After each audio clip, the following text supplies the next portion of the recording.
तुमच्याकडेही जर असे छान लाल टोमॅटो असतील ना, तर ही रेसिपी नक्कीच करा. तुम्हाला सगळ्यांना ही रेसिपी एवढी आवडेल, की खात्रीने सांगते आहे, तुम्ही आठवड्यातनं वगैरे नाही, दिवसातनं 2दा म्हटलं तरी ही रेसिपी कराल.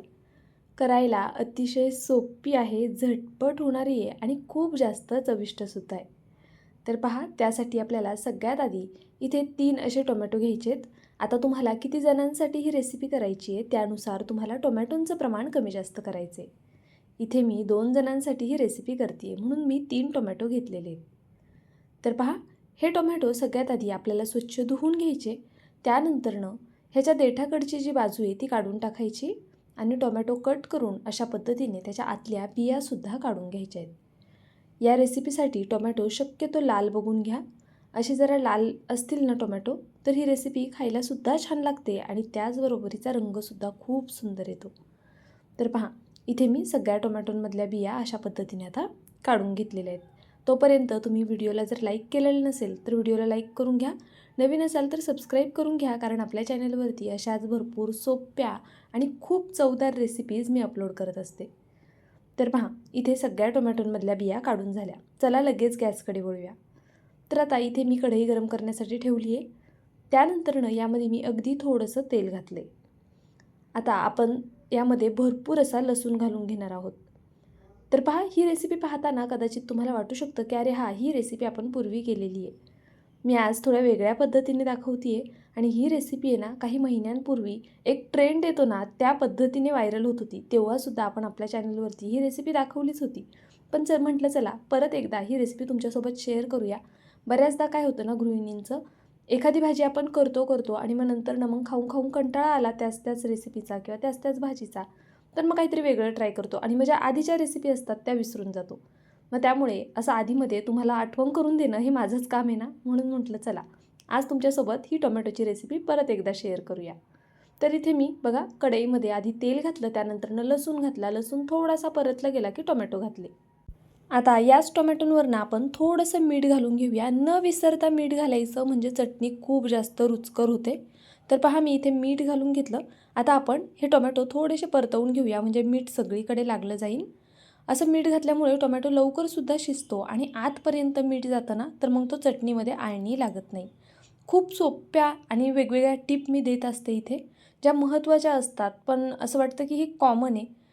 तर अशा खूप महत्त्वाच्या टिप मी आपल्या व्हिडिओत सांगत असते. त्यामुळे नक्कीच नवीन असाल तर सबस्क्राईब करून घ्या.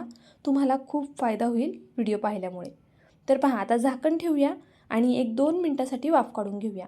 मी इथे 2 लाल मिरच्यासुद्धा घालणार आहे, ज्या मी विसरले होते. तुम्ही आधीच घाला लसणासोबत. इथे 2 लाल मिरच्यासुद्धा मी घालून घेतल्या. हिरव्या असतील तरी चालेल, लाल असेल तरी चालेल. आता फक्त 2 मिनटं वाफ काढून घ्यायची. पहा, टोमॅटो लगेचच छान असा शिजला गेलेला आहे. त्याची साल पूर्णपणे सेपरेट होती आहे. अशा पद्धतीनेच आपल्याला टोमॅटो शिजवून घ्यायचं आहे. फार वेळ लागत नाही. 1-2 मिनटामध्ये ना साल आरामात अशी सेपरेट होते. पाहू शकता तुम्ही किती सहज निघते याची साल. छान असा टोमॅटो शिजलेला आहे. आता आपण हा टोमॅटो, मिरची आणि लसूण एका प्लेटमध्ये थंड होण्यासाठी काढून घेऊया. तर पहा, इथे मी संपूर्ण असं काढून घेते. गॅस मी बारीकच ठेवलेला आणि फक्त 2 मिनटं आपण झाकण ठेवून याला शिजवून घेतले. मीठ टाकलं होतं ना, त्यामुळे टोमॅटो लवकर शिजला जातो. सकाळच्या घाईमध्ये टिफिनसाठी सुद्धा तुम्ही ही चटणी करू शकता. तर पहा, इथे मी आता एका प्लेटमध्ये हे थंड होण्यासाठी ठेवून दिलेलं आहे. आता याच सेम कढईमध्ये ना आपण पुढची प्रोसेस करून घेणार आहोत.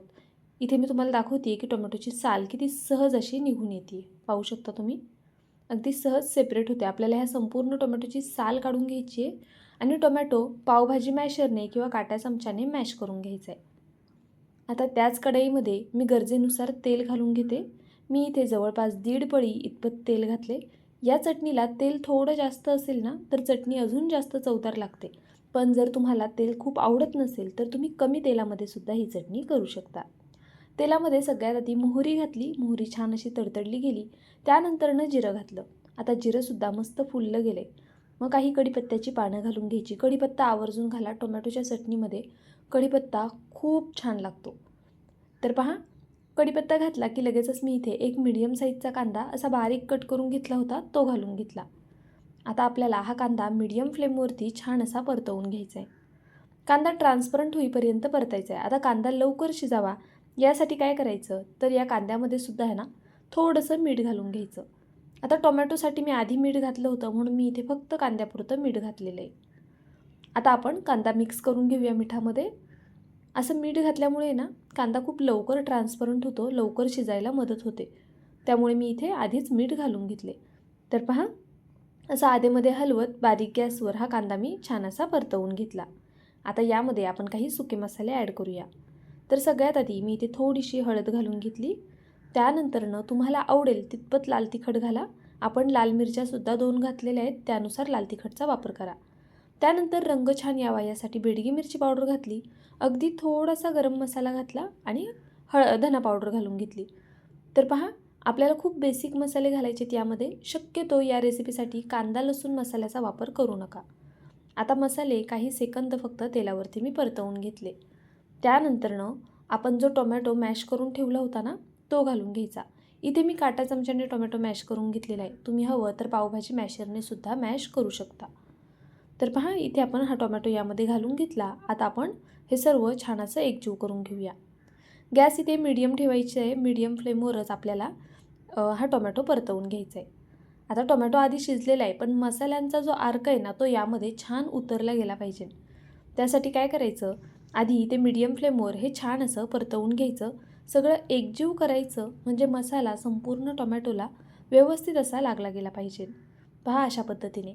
आता तुम्ही व्हिडिओ इथपर्यंत पाहिलाच आहे. व्हिडिओ तुम्हाला थोडा जरी आवडला असेल ना, तर प्लीज व्हिडिओला एक लाईक नक्कीच करा. त्याचबरोबर तुम्ही ही रेसिपी करून पाहणार की नाही ते सुद्धा मला कमेंट करून नक्कीच कळवा. आणि हां, सगळ्यात महत्त्वाचं म्हणजे तुम्हाला माझ्या रेसिपी कशा वाटतात ते मला कमेंट करून कळवत जा. पहा, मी इथे 2 ते 2.5 मिनटं झाकण ठेवून ही चटणी छान अशी वाफवून घेतलेली आहे. खूप चमचमीत आणि चटपटीत अशी ही चटणी तयार झालेली आहे. खायला खरंच खूप छान लागते. एकदा केलीत ना तर खात्रीने सांगते परत परत कराल, इतकी चविष्ट होते आणि सोपीसुद्धा आहे. त्यामुळे नक्कीच एकदा ट्राय करून पहा. बरं चला, जाता जाता पुन्हा एकदा व्हिडिओला लाईक करून घ्या. नवीन असाल तर सबस्क्राईब करा. उद्या पुन्हा भेटूया अशाच एका छानशा रेसिपीसोबत. तोपर्यंत बाय.